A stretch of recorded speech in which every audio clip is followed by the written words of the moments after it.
Naam, karibu mtazamaji, tunaendelea na mjadala wetu na Kigogo Aden Duale. Tumezungumza kuhusu mjadala ule wa kitaifa kuhusiana na madeni, tuangalie masuala ya kisiasa hivi sasa. Nafikiri kuna kauli pale uliweza kuitoa Aden Duale kuonyesha kwamba kweli unamaanisha unachokisema, una maki, una nini kusema kwamba ajaribu alafu na sisi tuone kama ameamua mchuzi ataumwaga na sisi ugali tutaweza kutupilia mbali. Nini kwa una kitu gani ambacho sisi hatukifahamu kama Wakenya? Kwanza hiyo utangojea akimwaga mchuzi basi ndio utaniuliza nitamwaga ugali lini. Lakini unajua kuna hii vitisho tunaambiwa kwa sababu mimi nilifanya kazi karibu sana katika hii safari yangu ya siasa na Mheshimiwa Raila, Mheshimiwa Uhuru na Mheshimiwa Ruto. Hawa ni watu ambao mimi nawajua sana.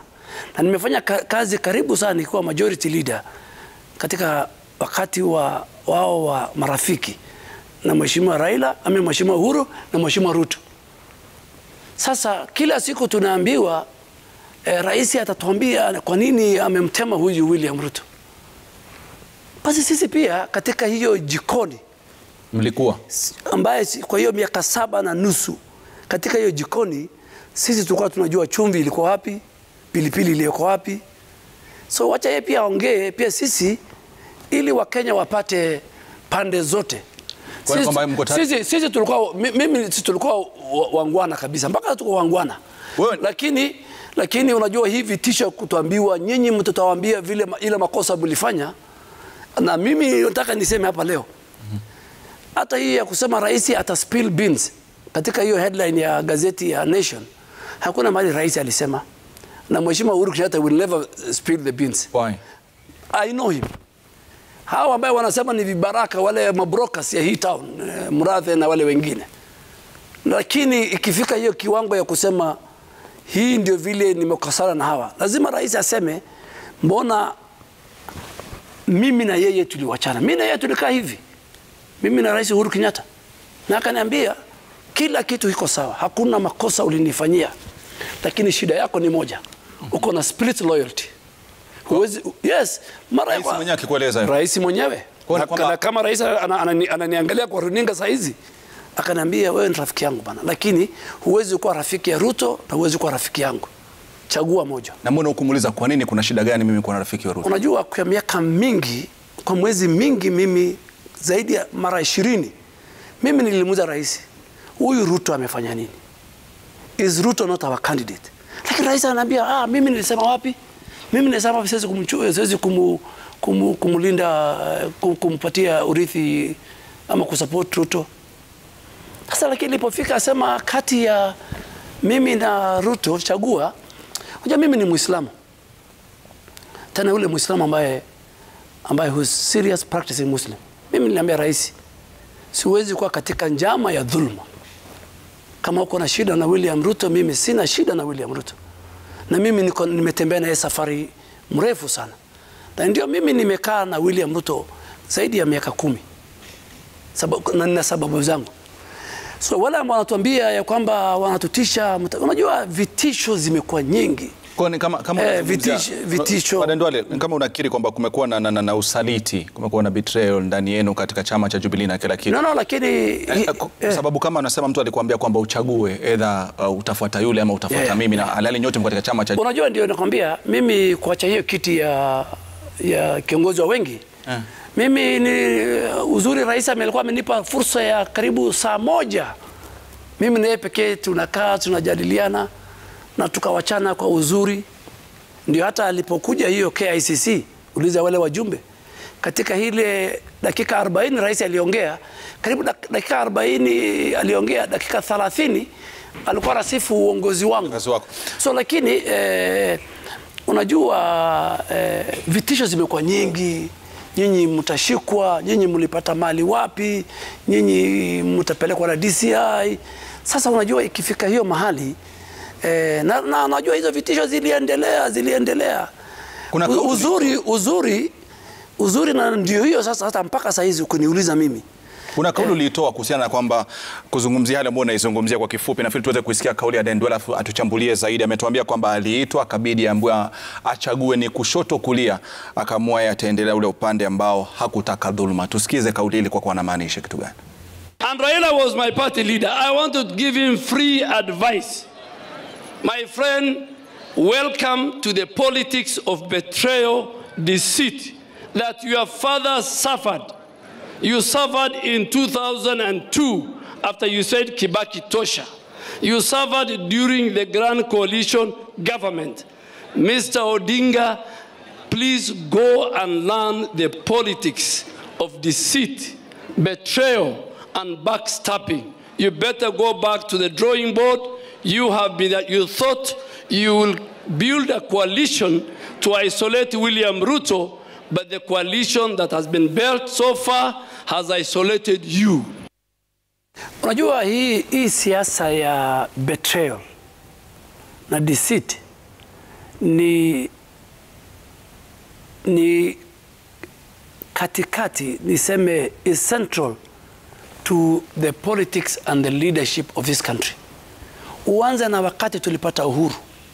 Jaramogi alisema hawezi kushika prime minister mpaka Mzee Kenyatta hayati aachiliwe. Lakini ilitendeka baada ya mwaka moja, mwaka mbili, hayati Kenyatta aliweka Jaramogi ndani ya jela. Kuja katika serikali ya hayati Kenyatta kabla hajaondoka, unakumbuka vile hayati Mzee Moi alidhulumiwa. Sina Mzee Kenyatta na wale karibu na Mzee Kenyatta, na mpaka hata wakamkataza amrithi wakati aliaga. Kuja kwa Mzee Kenyatta, Mzee Moi ukiangalia historia ya Saitoti, historia ya makamu wa rais Karanja, historia ya Mwai Kibaki, ilikuwa ni siasa ya betrayal. Mpaka mwisho 2002 aliwamwaga hao wote akalete Mheshimiwa Uhuru Kenyatta kurithi. Ilifanya kina Raila, kina Mudi Awori, Kalonzo waache hiyo muungano ya KANU waingie NAK. Mheshimiwa, nilikuwa katika NAK mimi 2002. Tulitoka Serena tukaingia kwa Uhuru Park bila watu kujua. Nilikuwa Mheshimiwa Raila alisema Kibaki tosha. Kibaki aliposhika Biblia, aliposhika ushukani, Raila hata hakukubaliwa kuingia katika ikulu. Na hata wale ile orodha ya mawaziri kutoka kwake ya LDP zikabadilishwa. Ilimfanya 2005 nikiwa na yeye tukaingia katika referendum. Kuja ile serikali ya mseto, wale wandani karibu wa Raila, mimi, William Ruto, hatukukaa huko sana. Kuja serikali ya Jubilee, kama kuna mtu alisimama na Mheshimiwa Uhuru Kenyatta kuunda serikali ya Jubilee wakati ilikuwa TNA URP, na sasa kupiga campaign ilikuwa ni Mheshimiwa William Ruto. So mimi hata ile imefanyika kwangu, it's part, na siku moja nitapata nafasi ya kuandika kitabu ya kwamba huwezi kuongea juu ya siasa ya Kenya bila usaliti, bila kuongea usaliti. Na usaliti imekuwa ni kitu mbaya. Ndio hata mimi namwambianga ndugu yangu William Ruto, na unajua wale ambao waliandika the framers of our constitution, kwa vile makamu wa rais vile waliteswa katika serikali ya hayati Kenyatta, katika serikali ya Mzee Moi, katika muhula wa kwanza wa Mzee Kibaki, the framers of the constitution walifanya, they insulated the office of the deputy president. Kama leo katiba haingemlinda William Ruto kama naibu wa rais, na ndio hata wakasema hata wakati wanachaguliwa lazima picha zao mbili ziwe katika ballot paper. Kama katiba haingemlinda William Ruto angetolewa kitambo, angepelekwa kotini, angedhulumiwa, hata pengine angefanywa maovu sana. William Ruto nini inakufanya useme hivyo? Kwa sababu tumeona kwamba walikuwa pamoja wakifanya kampeni. Lakini wewe mwenyewe nikuulize, si uko Kenya? Maana umesema makamu wa rais wa nchi kikatiba, wale umesema walikuwa marafiki wazuri. Mpaka ukamuuliza tofauti ilikuwa wapi? Lakini unajua walikuwa marafiki wazuri, mbona wangesumbuana mwaka 2000? Lakini hiyo swali ni swali niliuliza rais, rafiki yangu, mara nyingi, na hakunipa jawabu mpaka nikatoka katika. Kwa hiyo so pengine siku moja either rais ama makamu wa rais, na ndio tunangojea hii Sagana 3, tunangojea hii maneno ya spill the beans ili at least rais aambie, na nafikiri kisheria na kibinadamu ni mzuri rais amwambie nini ilitokea kati yake na makamu wake. Lakini hata kama kuna kitu ilitokea, nafikiri zile mateso, unajua ile the character na ofisi ya makamu wa rais vile ilidhulumiwa na kudharauliwa miaka 4 hii tulipita, lakini nafikiri kama ngoja, haijawahi kutokea katika katiba hii mpya. Ndio hata mimi nasema yoyote ambaye atakuwa rais wa hii nchi asipitishe makamu wake vile mateso, lakini kama ulisikia na madharau William Ruto alipita. Kauli za rais kama unaweza kulisikia baadhi, amezungumza katika maeneo tofauti akisema kwamba hana tatizo na mtu kuweza kuwa anataka kukamilisha ndoto yake ya kuwa kiongozi, lakini akasema kwamba ninachotaka mimi ni kwamba tufanye kazi kwanza, alafu wakati ukifika wa kampeni uendelee. Ameizungumza si mara mbili. Lakini unadhani kwamba anachokizungumza kina usawa? Wake atulio wafanye kazi, watimize ajenda 4, watimize miradi ya serikali, ikifika wakati wa kampeni Lakini muhula wetu wa kwanza, tulikuwa na muhula wetu wa kwanza ambaye muhula wa pili rais mwenyewe ndiye tulikuwa tunamleta kwa rais. Mbona rais alikubalia na akatuambia msilale? Muhula wa kwanza William Ruto hakulala asubuhi, mchana, usiku, akienda kufungua miradi na kukampenia serikali ya Jubilee. Sasa wakati imefika wakati wetu na muhula wa pili, sisi tuliona ni kama kuna njama.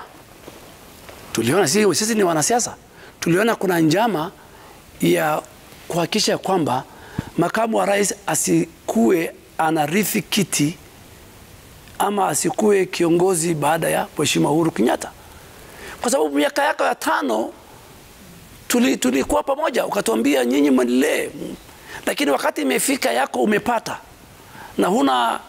na hutakuwa candidate katika uchaguzi ujao, unatuambia sisi tukae, tusiongee, tusifanye siasa. Na hatukufanya siasa. Makamu wa rais ni makamu wa rais wa Kenya. Ana haki ya kwenda kila pembe la nchi. Ana haki ya kwenda kufungua kila mradi ya serikali. Sasa imekuwaje unamwambia makamu wa rais kazi hutafanya, mradi hutafungua, kazi yako itafanywa na mwingine, unatumia vibaraka kutusi yeye, familia yake na ofisi yake. Chama chetu kikubwa tuliunda ya Jubilee ilikuwa na wajumbe 175, maseneta chungu nzima, magavana umepatia wakora wakaivunja. Na sisi wewe unastaafu na sisi bado tuko vijana, tuna nia ya kuongoza hii nchi. Sasa tunaona umeleta karibu mhasimu wetu, umevunja vyama vya upinzani ya NASA, umewaleta kwa serikali. Sasa mimi nikuulize, sasa unataka utuambie sisi tunyamaze, tufunge macho na tuweke masikio tusisikie ndio tuangoje? Umesema kwamba wewe ni Muislamu ambaye kweli huwezi kusimama na dhuluma, na Muislamu ni mtu ambaye anapenda amani, umoja na maendeleo. Ikiwa unasema kwamba Rais Uhuru Kenyatta kumleta Raila Odinga karibu kuliwaghadhabisha kwa njia moja ama nyingine, ila rais anasema alifanya vile kwa kutafuta amani, maendeleo na umoja, vitu ambavyo vipo katika dini yako, mbona ukachukia handshake? Lakini unajua kwa sasa sisi tulisema hii handshake ina dosari. Tulisema hii handshake si ya ukweli. Hii handshake ina mipango ya kisiasa. Hii handshake haileti amani Kenya. Kwa sababu huwezi kuniambia Mheshimiwa Raila Odinga na Mheshimiwa Rais Uhuru Kenyatta wakifanya handshake Kenya itakuwa amani, na hapo unatenga makamu wa rais na viongozi wengi ambaye pia wana ushawishi mkubwa. Ukitaka kuleta amani na handshake, kalisha viongozi wote, wadogo kwa wakubwa, kwa meza moja. Lakini yale sisi tulisema ya kwamba hii handshake ina dosari, hii handshake is not sincere, imefanyika leo tumeijua. Leo handshake imezaa Mheshimiwa Uhuru Kenyatta avunje chama chake. Sasa anajaribu kuirudisha na aseme yeye anamuunga mkono rafiki yake wa handshake. Na mtuje hapo because our biggest worry ilikuwa ni hii handshake iko na it's sugar coated. Hii handshake ina mambo mengine, lakini nataka nisema hapa katika runinga, kama wanataka kuniambia handshake ilikuwa inaleta amani na utulivu na uchumi kuendelea mbele, leo wewe ambaye unaniangalia, Kenya is more divided. Uchumi umezorotoka. Serikali hujui ni nani. Upinzani ushakwisha. Na unajua katiba yetu ndio ilisema lazima kuwe na upinzani na kuwe na... Tushikilie hapo, nitakuja tuzungumzie swala lazima la chama, lakini kuna kitu kimoja bado umezungumza wao yote. Unahisi kwamba mlitumiwa? No, hatukutumiwa. Sisi tulikuwa washirika katika serikali. Lakini mbinu, vision ya kuunganisha Kenya na kuwa na chama ya kitaifa na kuacha legacy nzuri, hiyo ilipotea. Na hiyo ilipotezwa na Mheshimiwa Rais na wandani wake wa karibu. Naam, anasema kwamba hawakutumiwa, lakini kwamba malengo waliokuwa nayo ndio ambayo kidogo waliona kwamba kidogo yanapelekwa mahali kwingine, ndio maana wakachukua misimamo za kuichukua. Tuelekee maeneo ya pwani tuweze kupata baadhi ya maoni ya Wakenya kuhusiana na mada inayoendelea kabla tuje kuangalia chama. Maana yake kama unatizama hivi sasa ujue kwamba chama cha aliye studioni Kigogo Aden Duale, chama chake ni Jubilee. Kwa hiyo hapa atakuwa anatuzungumzia. Sio chama chako tena? No, mimi nimechaguliwa na unajua watu wa Garissa Township ni watu wazuri sana. Walinichagua na chama cha ODM, wakanichagua na chama cha URP, wakanichagua na chama ya Jubilee. Kwa hiyo ni mwanachama. Nikikaa hapa ni mwanachama mpaka mwisho wa mwezi wa 3 kulingana na sheria tulipitisha bunge. Mimi sasa ni nominal Jubilee member. Lakini kifikra na mawazo na huko mbele mimi ni mwanzilishi wa chama cha UDA. Lakini kwa sasa hivi wewe ni mwanachama wa Jubilee. Ukiniuliza nikiingia katika bunge leo afternoon, mimi ile kiti nakalia natumia ile parliamentary party ya Jubilee. Tazungumza kuhusu masuala ya Jubilee baadaye. Lakini nimezika kifikra, kimaoni, kisiasa. Lakini bado ni chama chako. Ni kama tu ile shati ambaye imezeeka. Unajua mara nyingine pengine nguo zako zingine hazikuoshwa, sasa hiyo shati unaweza kuvaa. Tutazungumzia kuhusu hiyo shati baada muda sio kwa mrefu, lakini tuangalie maoni kutoka pwani. Kwa kweli hatujaipata MP kama yeye. According to the CDF, kulipia shule watoto, kutengeneza mashule, mabarabara, ile kitu yenye Duale amefanya for 15 years. Wale kiongozi tulikuwa nao hata mbeleni wa 25 years hawajaifanya. Kuongea ukweli, kama mimi leo ningeambiwa nichague hata kama mtu angekuwa governor na deserve, Duale have to deserve that seat. Duale ni mtu ya maana kwa maisha yetu, na tujayoona kiongozi kama Duale. Huwa anatusaidia barabara, shule, kila kitu, madrasa, kidini, everything anatusaidia. Duale ni mtu wa nguvu. Hata hiyo miaka 5 Kenya ametufanyia tujayoona kwa kiongozi yoyote. Tunataka Duale azidi kukaa kwa kiti. Kenya tunaona MP tangu ameingia Garissa County, MP Duale ndio anaonanga watu yoyote, hata kama ni barabara anasimama, anatusimamia barabara. Napenda kuona watu yote na ajui kabila, uzuri yake ajui kabila. Kisiasa pia yeye ni kiongozi, ako na siasa mzuri, sera mzuri ya siasa. Lakini unajua siasa huwa inabadilika kila wakati, lakini sisi kama wakazi wa Garissa, yeye haswa tunamwenzi na tunampenda na tunamunga mkono kwa siasa zake. Na ni brand hivi sasa Aden Duale, kwa sababu ni mtu mara nyingi ni very controversial katika statement zake, kama masala wakati wa ukadhi.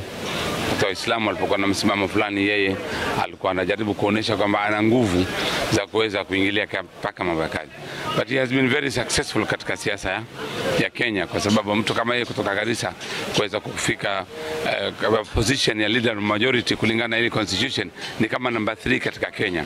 Kwa hivyo amekuwa anacheza cards zake vizuri za politics katika uongozi. Hii muungano ya Ruto na Uhuru, ule alikuwa miongoni mwa wale waliunganisha, kwa sababu Aden Duale alikuwa upande ya Ruto, iko chama walikuwa nacho sijui ni URP. na ndio alikuwa ni mkubwa hiyo chama. Wakaongea wakaunganisha ile chama. Kwa hivyo Aden Duale ni mwanasiasa shupavu na ni mtu atetereki kwa msimamo wake. Ni kiongozi katika upande wa Uislamu, katika masuala ya Uislamu, sasa masuala kadhi ziko mambo mengi, mimi sikumuona akisaidia. Maana kuna masuala ya watoto kupotezwa bila ya kujua, kuna mambo mengi, kuna dhulma nyingi zimetendeka eneo lake la bunge ambalo kwamba watoto wengi wamepotea na bila ya haki kutendewa haki. Nisikumuona mimi kutetea mambo kama hayo. Na wanakuwa wanasema wanapenda haki, lakini mtetezi wao amenyamaza. Ni kitu ambacho kinawachanganya, wanashindwa mtetezi ni baada ya kupokonywa majukumu ndio tabia yake utetea imeisha ama alikuwa ni vipi?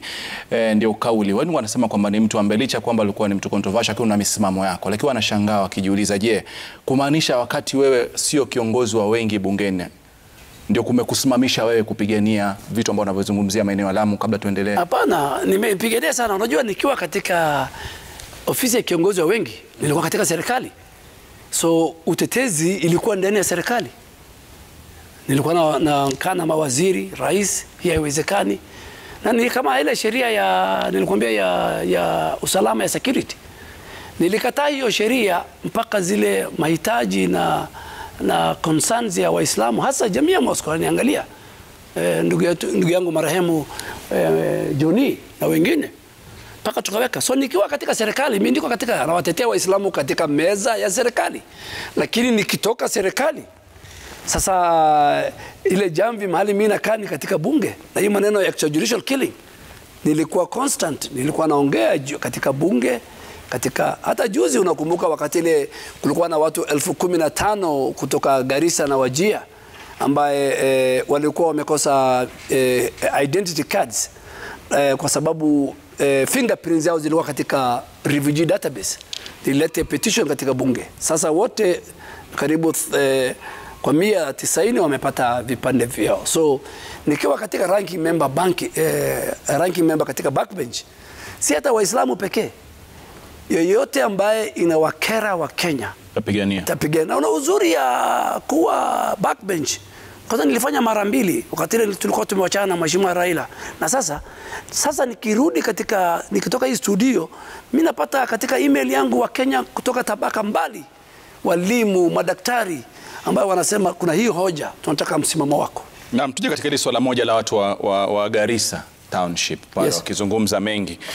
Na kuna mengi yamezungumzwa, wanafurahia maendeleo, na kuna mengi yamezungumzwa kuhusu wewe mwenyewe Aden Duale. Manake kwa kipindi hivi sasa umekaa kimya. Mimi nimekaa kimya. Umekaa kimya, na nazungumza kimya kwa sababu ya wadhifa wako pale na uchaguzi unaokuja. Watu wanataka kujua, je, Aden Duale yupo ama yupo mahali pengine? Yupo kuangalia ni kiti gani nataka ama ni chama? Atuzungumze masuala ya kiti kwa sababu watu wamekuwa nazo. Wana kiti, watu wangu wa Garissa wanajua mimi nitatetea kiti changu cha Garissa Township. Kwa hiyo uko hapo bana. Niko hapa mimi. Na mtuzungumzie shati lako, tuangalie kuzungumzia masuala ya chama cha Jubilee wakizungumzia, tupate kaulio kidogo, alafu tukirudi tuzungumze mengi kuhusiana na chama cha Jubilee. Nataka tuweze kupata kaulio ya chama cha Jubilee ambao alikuwa anasema kwamba kidogo misimamo yake haiko imara, alafu tuzungumze na Aden Duale. Some of the key organs of the body of that party Jubilee are not functional. They have ceased to function. So for a long journey going 2022, we cannot use a party that has serious structural and organ failures. But can we say na mnafikiri umeweza kuzungumzia chama ukikikosoa na ukionyesha kwamba kina dosari, ili hali bado upo pale bungeni kupitia chama hicho, na pia sijui kama unajua kwamba chama kina mipango hivi sasa kitakuwa wanakutana katika maeneo ya Sagana. Tofauti ilikuwa hapo Aden Duale katika chama chenu cha Jubilee. Mlikuwa na chama ambacho kwa mmekuja pamoja. Leo tuzungumze tu ukweli. Bali nakuja masuala ya UDA na nini. Jubilee kulitokea nini? Unajua kila kwa sababu mimi nilikuwa katika chama cha Jubilee, chama cha ODM kwa wale founder members 2007, chama cha URP na TNA wakiungana, chama cha Jubilee ambayo tulivunja vyama 14 kutengeneza chama cha Jubilee. Vyama vyote duniani, ukienda Republican, ukienda hata German political parties, wako na different organs. Kikundi cha wabunge, parliamentary group, NEC. Ile shida ambayo imeleta, na unajua hizo organs kikatiba na kupitia sheria ya vyama zimetengenezwa ili watu wakutane na wasuluhishe zile shida na maendeleo ambayo zitakuwa katika hiyo chama. Kwanza, tangu tuliunda chama cha Jubilee 2016 na tukashinda uchaguzi wa 2017, hiyo chama, baraza la wabunge ilikutana mara 2 pekee. Baraza la chama cha Jubilee cha wabunge. Na tunauliza kwa nini hatukutani? In fact, ukiangalia vyama vya kisiasa nchi zingine kama Labour Party ama Conservative Party, ama hata ukienda leo Istanbul, leo ni Tuesday. Leo utampata rais wa Uturuki anakuja bunge kukutana every Tuesday, kukutana na wabunge wake. Ukienda Bundesliga wa Ujerumani, nilienda mara mingi. Siku ya Jumatano, Angela Merkel, ukitaka kutafuta yeye unangojea katika ile caucus room ya chama chake. So number 1, chama haikukutana ya baraza la wabunge, chama NEC haikutani. Chama ikakuwa wakati inakutana katika chama chetu cha Jubilee, ilikuwa ni wakati wa kufukuza watu. So chama ikatekwa nyara na Tuju, Murathe, nini haikutani, rais hakutani na wajumbe wake, haulizi kuna nini. Na mliuliza nini? Tuliuliza, unajua kikatiba. Sasa shida, katiba yetu ilikuwa na dosari. Na hii katiba ya UDA tumetoa hiyo. Katiba ilikuwa nasema ni rais pekee, kiongozi wa chama pekee ndio anatoa idhini ya kuwa na mkutano. Katika UDA sasa tumekataa. Tumesema hata mjumbe yote anaweza kuita mkutano. Na swali nataka kuuliza, kwa sababu aliyekuwa kiongozi wa chama cha Jubilee alikuwa rais, si ndio? Ndio. Na naibu wa rais alikuwa pia ni kiongozi mwenza wa Jubilee. Ndio. Wakati anafanyika, labda pengine maamuzi gani alichukuliwa ya kichama? Manake kuna mwingine ambaye ni namba 2 ambaye pia yeye vile vile ana sauti katika chama. Lakini unajua umuhimu ni kwanza ni nani ana uwezo ya kuita mkutano, kama ni NEC na kama ni parliamentary group. Hizo ndio zile zina make decision. Hata unajua wewe nikiwa na shida mimi ya watu wangu wa Garissa Township, ama watu wa mkoa wa zamani wa Kaskazini, ama wafugaji, ama Waislamu, nikiwa na shida na nataka nilete katika hiyo mjadala katika chama, uongozi wa chama cha Jubilee, ni lazima niende kwa rais nimuulize, nataka uitishe mkutano. Rais hakuitisha mkutano ya Jubilee. So hata zile shida tulikuwa naye, hatukupata nafasi na fora ya kuongea juu ya shida. Na unajua hii ni kama nyumba, ni kama familia. Kama baba na mama hawaongei, na hata pengine hata hawaongeleshi watoto wao wakubwa katika nyumba, basi kutakuwa na shida wa uongozi ya hiyo nyumba. So ile shida tulikuwa naye, na pengine vyama zingine hawakuwa naye. Yetu ilikuwa ni rais, kiongozi wa chama, ndio ana ile vipawa ya kuita mkutano. Sasa katika chama cha Jubilee, chama cha UDA, sheria na constitution ya UDA tumekataa hiyo. Kabla tuzungumze UDA, na kwa swali moja, yalifanyika yaliyofanyika, sasa tunakaribia, tunakwenda katika uchaguzi. Wewe kimtazamo wako, unaona kwamba bado kuna nafasi ya naibu wa rais William Ruto na rais Uhuru Muigai kuja pamoja na kufanya kazi katika safari ya kwenda Ikulu? Mnadhani nyinyi unajua chama wa Jubilee ambao mko UDA bado mna imani kwamba hawa wanaweza kuja pamoja wakatembea pamoja? Unajua kikatiba Rais Kenyatta amebaki na miezi 5. Kikatiba anasema ni kuja kwa kufanya pamoja yale mambo mliyozungumzia mwaka 2013. Bado mnadhani kuna room ya wao kuja pamoja? Sisi kwanza, mheshimiwa Uhuru Kenyatta leo hatuna shida na yeye.